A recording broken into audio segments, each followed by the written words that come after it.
দুস্থদের শতাধিক নতুন বস্ত্র উপহার সিউড়িতে।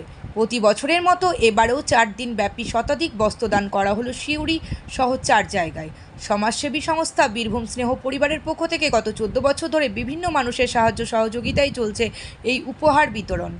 23শে সেপ্টেম্বর ঝাড়খণ্ড সংলগ্ন বলিহারপুর হাটতলায় 50 জন দুস্থ ও অসহায় মানুষকে নতুন লুঙ্গি, ধুতি, শাড়ি, গেঞ্জি এবং শিশু কিশোরদের গেঞ্জি দেওয়া হলো। সামগ্রিক সহযোগিতায় ছিলেন স্থানীয় সমাজসেবী সুজিত দলুই, শিক্ষক দেবপ্রিয় মণ্ডল।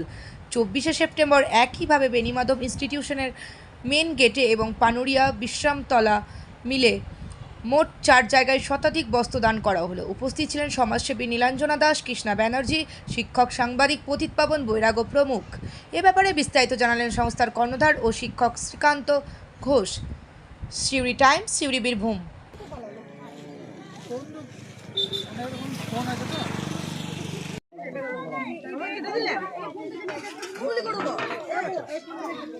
আরে প্রতি বছরের না এবছরও আরে বীরভূম স্নেহ পরিবারের উদ্যোগে এবং আমাদের পরিবারে যারা আপনজন আছে, কাছের মানুষ আছে, তাদের আর্থিক সহযোগিতায় আমরা প্রতি বছর ঝাড়খণ্ড লাগোয়া এই প্রত্যন্ত গ্রাম বলিয়ারপুর, এখানে কয়েকটি আদিবাসী গ্রাম আছে, সেখানে আদিবাসী গ্রামে আমার বন্ধু সুজিত দলুই একটি সার্ভে করে সেই সার্ভের মাধ্যমে কিছু গরিব দুস্থ মানুষকে এই পুজোর সময় নতুন বস্ত্র উপহার হিসেবে দেওয়া হয়।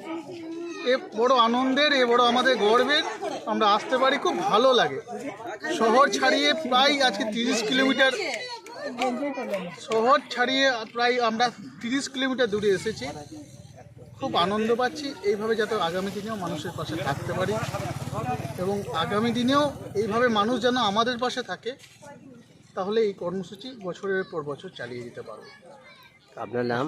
ধন্যবাদ। আমার নাম শ্রীকান্ত ঘোষ, সম্পাদক বীরভূম স্নেহ। Minus Oren.